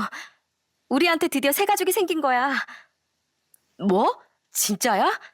우리가 엄마 아빠가 된다고? 나 눈물 날 것 같아. 고마워, 윤정아. 우리 정말 좋은 부모가 되자. 그러다 저희 부부는 감사하게도 결혼 1년 만에 첫째 아들을 임신했습니다. 저는 이 기쁜 사실을 모두에게 알렸어요. 제 여동생은 벌써부터 초음파 사진을 달라고 조르더니 자취방 제일 잘 보이는 곳에 붙여놓더라고요. 내가 이렇게 빨리 이모가 될 줄은 몰랐네. 사랑하는 조카야. 네 엄마 배에서 무럭무럭 자라렴. 네가 태어나기만 하면 이모가 매일매일 놀아줄 테니까 선물도 이만큼 사주고. 여동생이 이렇게나 좋아하니 저까지 웃음이 새어나왔습니다. 손주가 생긴 걸 아신 시부모님도 당연히 크게 기뻐하셨어요. 하지만 제 동생과 똑같이 좋아하는 것 같으면서도 뭔가 묘하게 다른 느낌이 나더라고요. 고생했다 우리 아들. 요즘은 아닌 부부가 그렇게 많다는데 역시 우리 집안 핏줄은 다르지. 달라. 애미야, 너도 이제 자나깨나 아이를 순산하게 해달라고 기도해야 한다. 먹고 싶은 게 있어도 아이 건강에 좋은 것만 먹어야 해. 이제는 홀몸이 아니니 조심하고 또 조심하도록 해라. 시모는 산달이 다가올수록 절 며느리보다 아이 낳아주는 사람으로 생각하는 것 같더라고요. 뭐? 제왕절개하겠다고? 너 미쳤니? 그게 아이한테 얼마나 안 좋은 줄 알아? 그러고도 네가 엄마니? 무조건 자연분만 해야 된다. 그래야 애한테 좋아. 엄마, 이 사람이 수술하고 싶어서 하는 게 아니고 아이가 여가로 있어서 병원에서 수술을 권하시는 거예요. 요즘은 오히려 제왕절개를 더 선호하기도 하고요. 아이 시끄러. 네가 뭘 안다고 그래. 애미야, 넌 이 시애미 말만 들어. 차가운 수술대에서 칼 대고 아이를 낳는 게 너한테라고 좋겠니?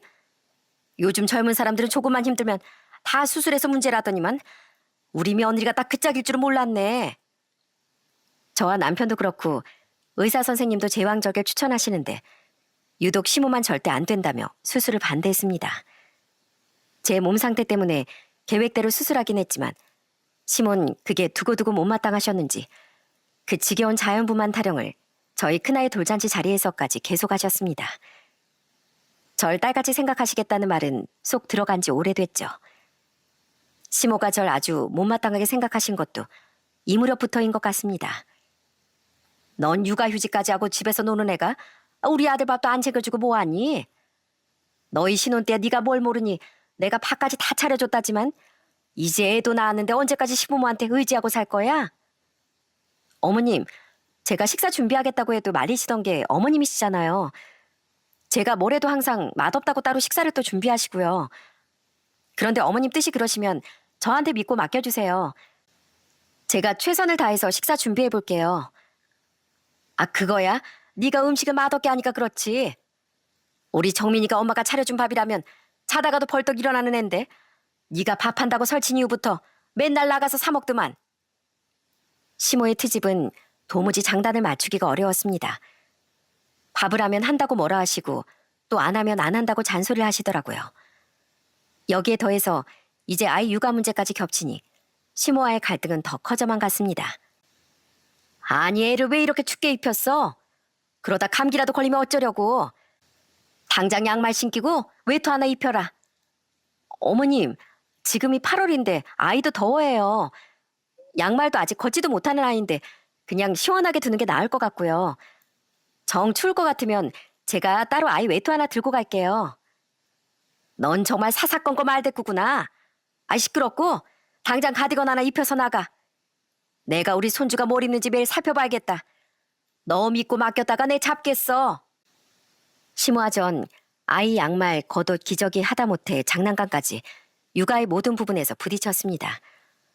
물론 심호가 저보다 훨씬 육아 경험도 많고 아이를 셋이나 키우셨으니 여러 가지 조언을 해주시는 걸 감사하게 생각합니다. 하지만 심호의 태도는 조언이기보단 절 비난하는 데 초점이 잡혀 있었어요. 심호와 관계가 이렇게 틀어져 버리니 다른 시댁 식구들도 슬슬 눈치를 보기 시작했고요. 시부는 고부 갈등에 끼고 싶지 않다고 아예 외면해버리셨고 시누인 대놓고 심호 편을 들었습니다.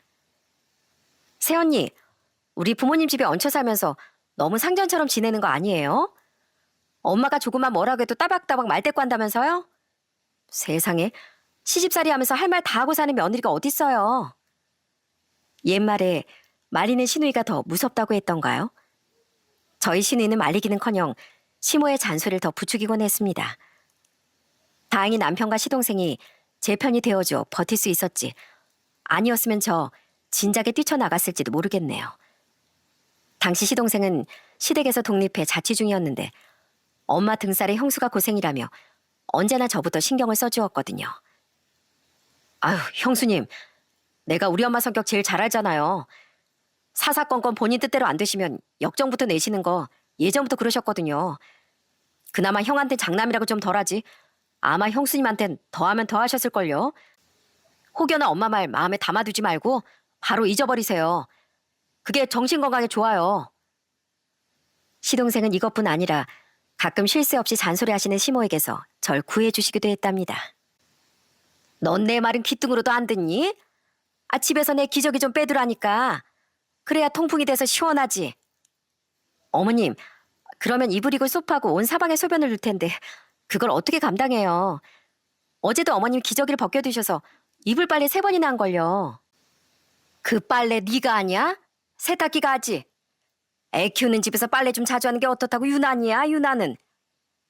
그날도 시모가 갑자기 기저귀 타령을 하며 호통을 치고 계셨는데 시댁에 놀러왔던 시동생이 그 광경을 딱 목격한 거죠. 시동생은 다급하게 저와 시모 사이에 끼어들었습니다. 아, 맞다, 형수님. 형이 회사로 뭐 좀 전해달라고 했는데 깜빡했네요. 형수님이 좀 갖다 주실래요? 우리 조칸 이 삼촌이 보고 있을게요. 급한 거라는데 얼른요. 시동생은 그러더니 갑자기 눈을 찡긋거리며 절 밖으로 내몰았습니다. 전 영문도 모른 채 집 밖으로 내몰렸는데 잠시 후 시동생에게 날아온 문자 한 통을 보고 크게 감동을 했네요. 형수님, 조카 걱정은 마시고 영화라도 한 편 보고 오세요. 제가 영화표도 같이 보내둘게요. 오늘은 엄마 잔소리에서 해방의 날입니다. 형한테도 제가 다 말해놨어요. 그러면 즐거운 자유시간 보내고 오세요. 정말 그때 시동생의 재치가 어찌나 고맙고 귀엽던지요. 이런 것들이 없었다면 무엇이 절 시댁에서 버티게 했을까 싶더라고요. 그렇게 시모와 엎치락 뒤치락하며 어느새 결혼한 지도 4년이 흘렀습니다. 그 사이 전 둘째까지 낳고 육아휴직을 다 소진해 회사 복직을 앞두고 있었어요. 시모는 이 계획을 알고 완전히 노발대발 하시더라고요. 아니, 애가 둘인데 다시 회사에 다니겠다고? 그러지 말고 이참에 집에서 애들이나 키우는 건 어떠니? 우리 아들 벌이가 적지도 않은데 너까지 꼭 밖으로 돌아야겠어? 사실 저도 아직 어린아이 둘을 두고 다시 회사 생활을 한다는 게 쉬운 결정은 아니었거든요. 그래서 잠깐 제 결심이 흔들리기도 했어요. 하지만 잠시 흔들리던 제 마음을 붙잡아 준 건 다름 아닌 남편이었습니다. 난 전적으로 당신 결정을 따를 거지만 그래도 당신이 고생고생해서 입사한 회사인데 이대로 관두면 아쉽지 않겠어? 난 애들 엄마, 내 아내인 당신도 좋지만 멋지게 당신 일을 해나가던 김윤정도 좋았어. 잘 생각해서 결정해보자. 나도 당신이 하고 싶은 대로 하길 바래. 남편이 그렇게 얘기하니 한참을 고민하던 저도 마침내 복직을 하기로 결정했어요. 남편은 제 결정을 응원해 주었지만 시모는 예상대로 뒷목을 잡고 뒤로 넘어가기 직전이었습니다. 네가 시댁에 살면서 편하게만 지내서 모르나 본데 애들 내팽개치고 그깟 푼돈 본다고 네 마음이 좋을 것 같니? 지금 네가 해야 할 건 며느리 엄마 노릇이지. 아가씨들처럼 밖으로 놔두는 게 아니야. 아니, 엄마, 아무리 며느리라도 이 사람 인생이에요. 우린 가족이라면 응원과 격려해줘야지. 자신감을 꺾는 말만 해서 되겠어요? 남편까지 합세해서 제 복직을 밀어붙이니 시모도 더는 뭐라 못하시고 입술만 꽉 깨물고 계시더라고요. 그렇게 폭풍 전야 같은 며칠이 흘렀습니다. 시모는 무슨 꿍꿍이가 있으신지 한동안 잠잠하셨어요. 하지만 그건 절 완전히 제압하기 위한 준비 기간이었더라고요. 그날은 평소같이 잔잔하기만 하던 어느 날 저녁이었습니다. 저도 아이들 저녁을 먹이고 제 할 일을 하고 있었어요. 그런데 그때 갑자기 안방에서 시모의 비명 소리가 들렸습니다. 여기 있는 돈 손댄 사람 누구야 대체? 그게 어떤 돈인데 누가 갯돈을 다 가지고 갔네. 어머님, 무슨 일이세요? 뭐 잃어버리셨어요? 그 당시 시모는 동네 아주머니들과 개모임을 하고 계셨습니다. 워낙 자기 주장 강한 시모는 개주를 하며 목돈을 관리하고 있었죠. 개모임을 하는 분 중엔 가끔 현금으로 갯돈을 주시는 분도 있으셨나 봐요.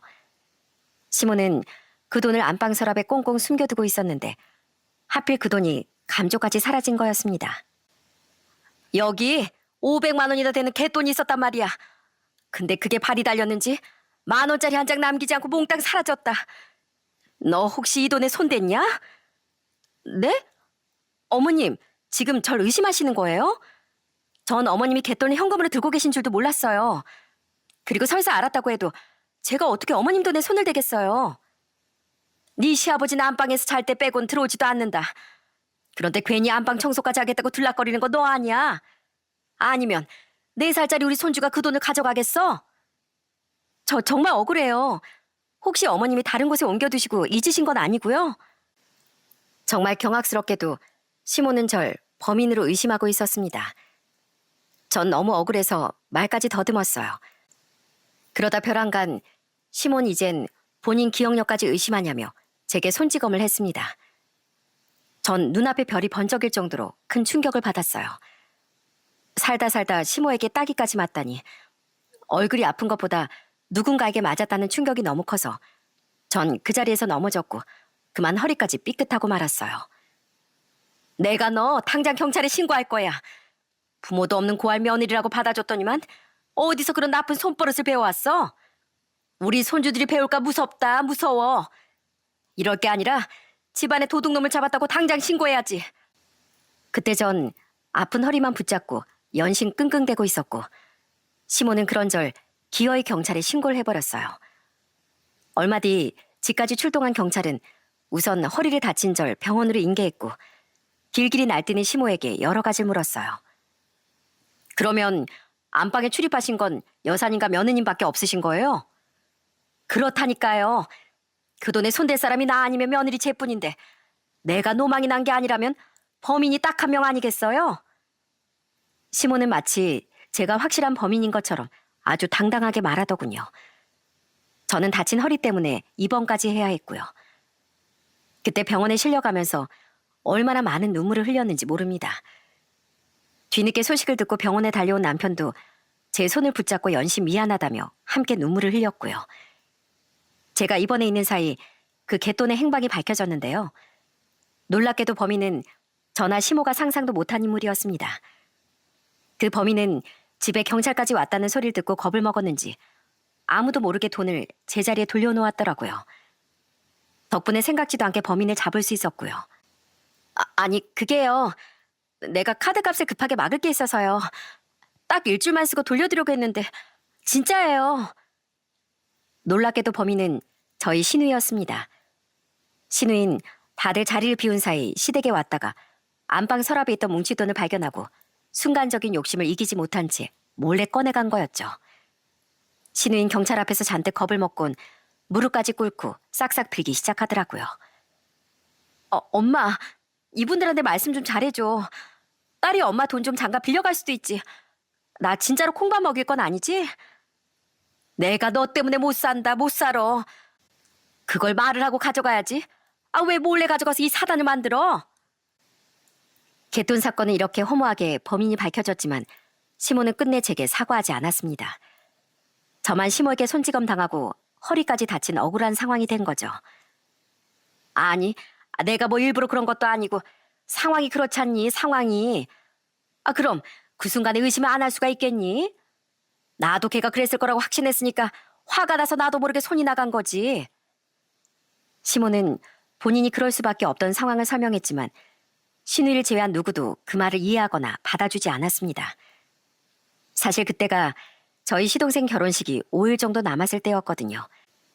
절 참 잘 따르고 좋아해주던 시동생 결혼식이라 꼭 참여하고 싶었는데 허리도 다쳤고 무엇보다 시모에게 너무 화가 나서 참여를 할지 말지 망설여졌습니다.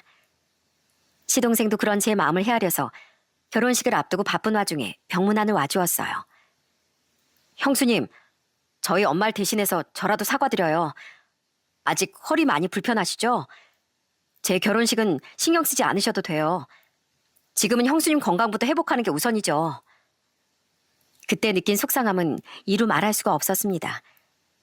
범인으로 몰린 것도 억울하고 허리를 다쳐서 시동생 결혼을 축하해주지 못하는 것도 너무나 속상했어요.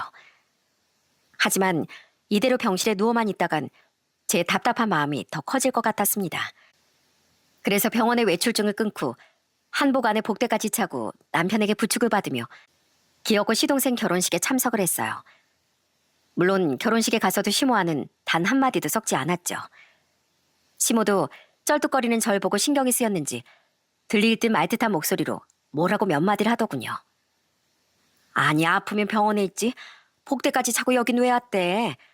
뭐 나보라고 시위하는 건가?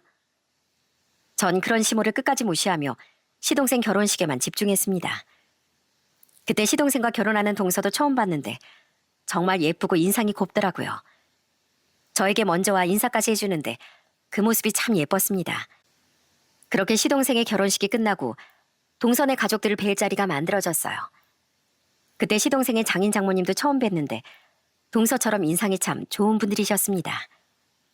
장인어른 장모님, 여긴 저희 형과 형수님이세요. 오늘 처음 뵙는 거죠? 형수님이 지금 몸이 약간 불편하셔서 힘들게 여기까지 오셨어요. 그런데 그날 처음 뵙는 시동생의 장인어른이 연신절 빤히 쳐다보며 고개를 갸웃거리는 게 아니겠어요? 다른 분들과 이야기를 하느라 잠시 떨어져 있다가도 다시 제 곁으로 와서 제 얼굴을 빤히 쳐다보시고 심지어 뒤돌아서 나가다가도 다시 돌아와 절 쳐다보았어요.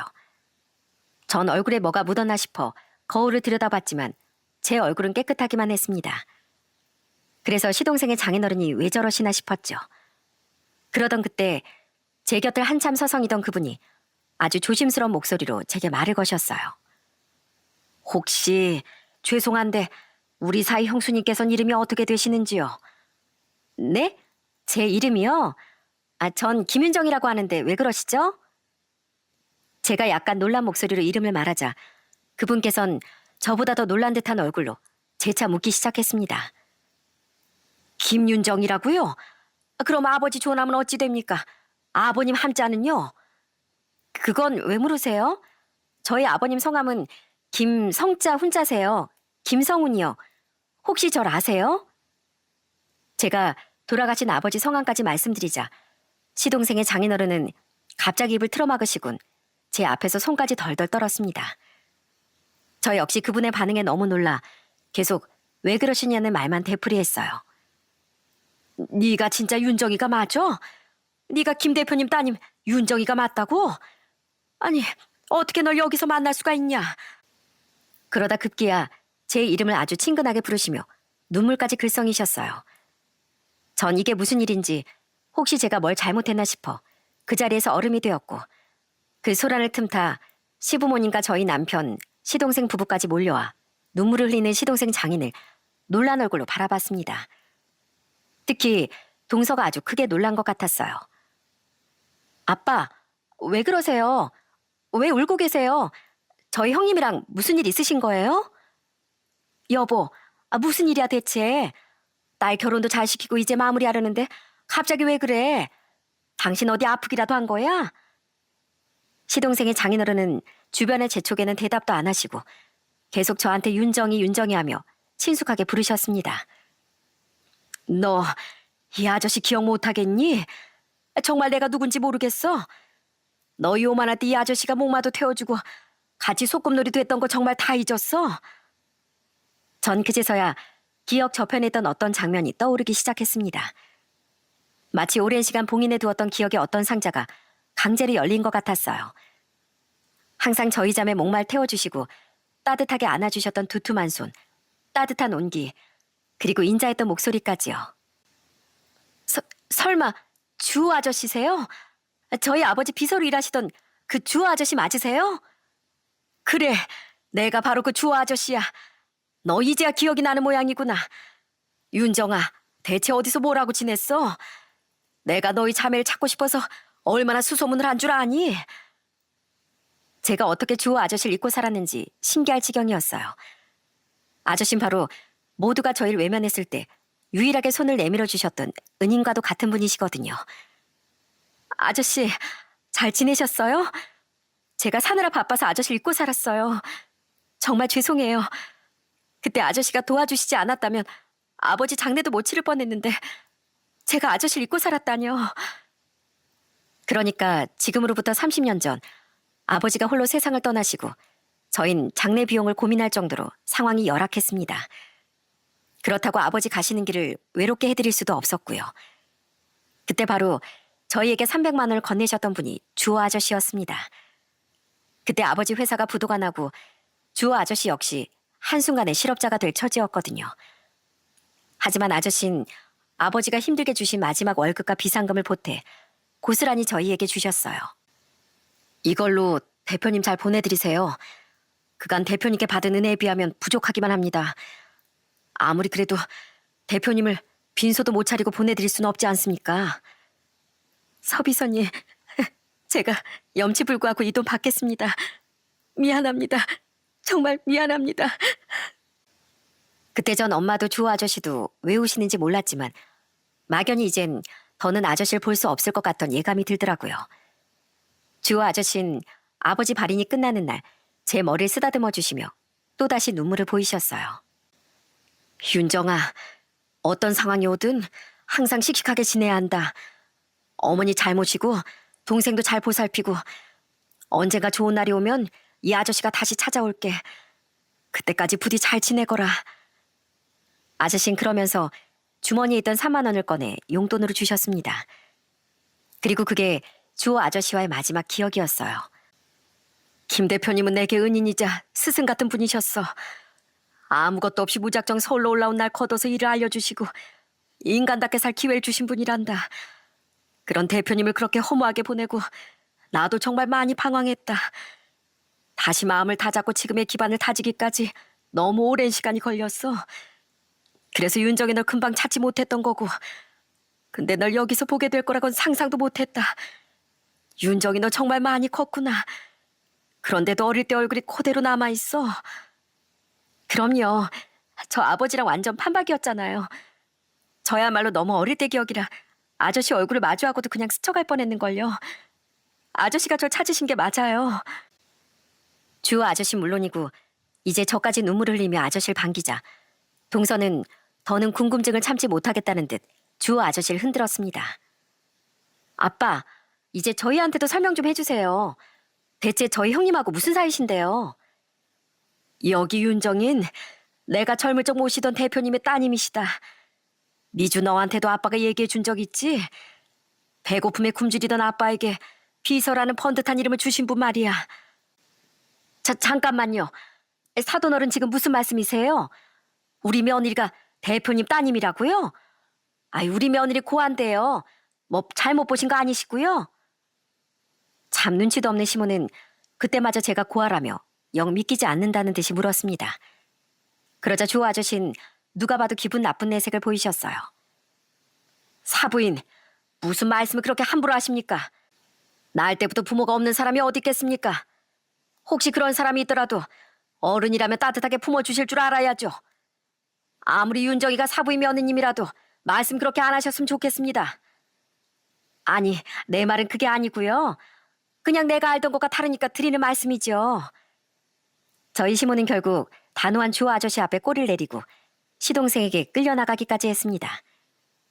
고맙게도 동선 아저씨와 못다한 이야기를 나누라며 본인 결혼식 날인데도 불구하고 아저씨와 저 둘만의 시간을 마련해 주었습니다. 저희 아빠에게 은인이시라면 저에게도 형님은 은인이세요. 그러니까 오늘 30년 묵은 이야기 오래오래 나누세요. 고마워 동서. 서방님 고마워요. 전 그날 마치 친아버지에게 투정을 부리듯 그간 살면서 서러웠던 일, 힘들었던 일을 주호 아저씨께 모두 털어놨습니다. 하지만 시모가 어떤 사람인진 말해야 할지 망설여졌어요. 왜냐하면 그날은 동서가 저희 가족이 된 첫날이었고 착한 시동생의 결혼 생활에 방해가 되고 싶진 않았거든요. 하지만 제가 굳이 말하지 않아도 주호 아저씨는 어느 정도 눈치를 채신 모양이었어요. 너 근데 허리는 왜 다친 거야? 혹시 넘어지기라도 한 거야? 설마 너희 시어머니가... 아저씨, 저 자세히는 말씀드리지 않을게요. 그냥 다만 저희 어머님이 동서에게 몹쓸 짓을 하시면 제가 무슨 수를 써서라도 막을 거라는 그 말씀만 드릴게요. 시모 한 사람만으로 판단하기엔 제 시동생 정말 좋은 사람이거든요. 그러니까 절 믿고 제 시동생을 믿고 지켜봐 주세요. 주호 아저씨는 제 마음을 알겠다는 듯 그저 따뜻하게 손을 잡아주셨답니다. 윤정이 네 뜻이 그렇다면 내 터는 묻지 않으마. 그래도 하늘에서 대표님과 사모님이 이 사실을 아시면 얼마나 슬퍼하시겠니. 하늘에서 대성통곡을 하고 계실지 모르겠구나. 혹시나 앞으로 억울하고 힘든 일이 있다면 내가 대표님 대신이라고 생각하고 언제든지 달려와도 좋아. 내가 이제라도 널 만난 이유가 뭐겠니? 다 따님을 걱정하시는 대표님의 뜻이 아니겠어? 저는 주호 아저씨의 따뜻한 온기만으로도 그간의 서러움이 모두 씻겨 내려가는 것 같습니다. 그렇게 아저씨를 다시 만나고 언제나 암흑 같던 제 인생에도 드디어 한 쪽의 빛이 비추었습니다. 우선 가장 큰 변화는 드디어 분가하게 된 거죠. 사실 분가 얘긴 오래전부터 남편이 제일 원하던 것이기도 했습니다.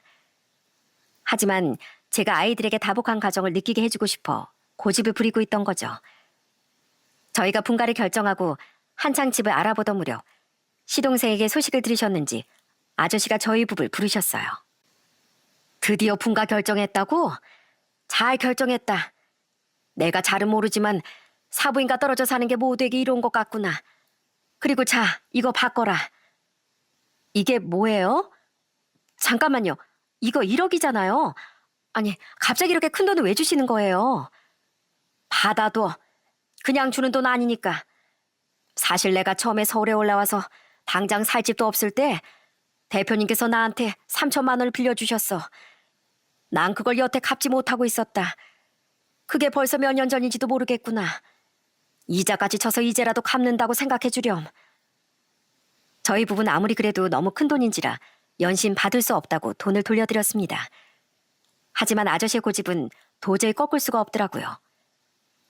아무리 아끼는 직원이라고 해도 3천만 원이란 큰 돈을 차용증도 없이 빌려주긴 쉽지가 않다.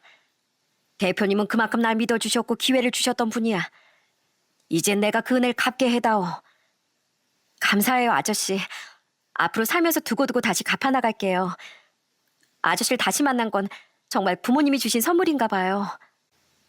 아저씨 이토록 큰 선물 덕분에 저흰 경기도권의 작은 아파트를 얻어 무사히 분가할 수 있었습니다. 분가라고 처음엔 시모가 절 배신자 취급하더라고요. 아들과 손주들까지 다 빼돌려서 나가버렸다고요. 명절 때도 너흰 올 필요도 없다 하시며 몇 년이고 역정을 내셨답니다. 하지만 저희가 정말 안 가자 슬그머니 전화를 걸어 왜 안 오냐, 오지 말란다고 정말 안 오냐 하시긴 하더라고요.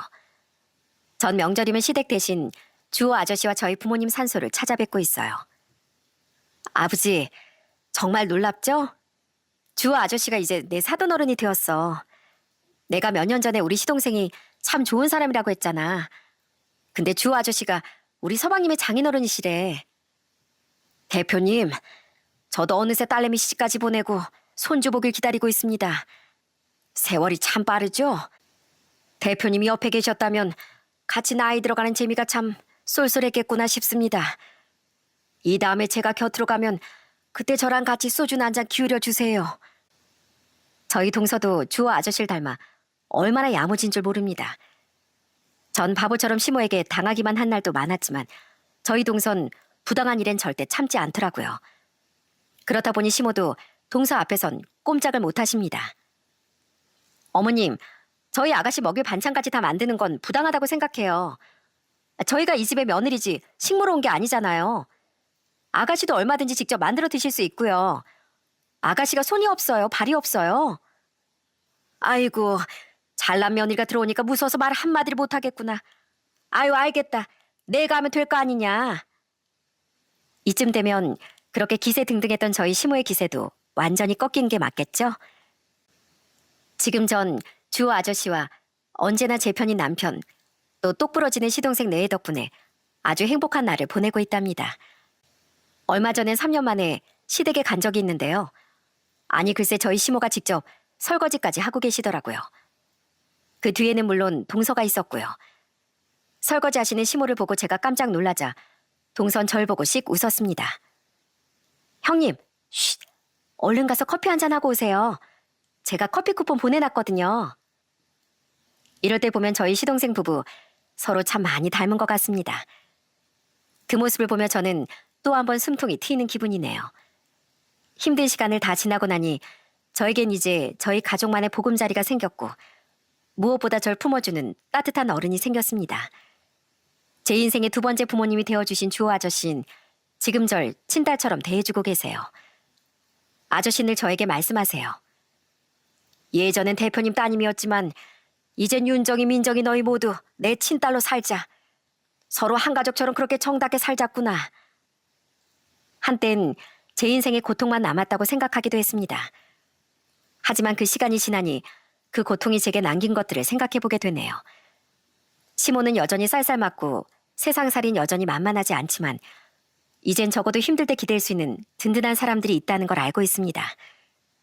그 사람들이 제가 또다시 어려움을 만나더라도 다시 절 일으켜줄 거라는 걸 믿고 있고요. 오늘도 전 저에게 믿음을 주는 사람들을 위해 씩씩하고 당당하게 살아보려 합니다. 지금 이 사연을 들으시는 분들도 절 따뜻하게 응원해 주실 거라고 믿으면서요. 저도 멀리서 여러분을 응원하겠습니다. 감사합니다.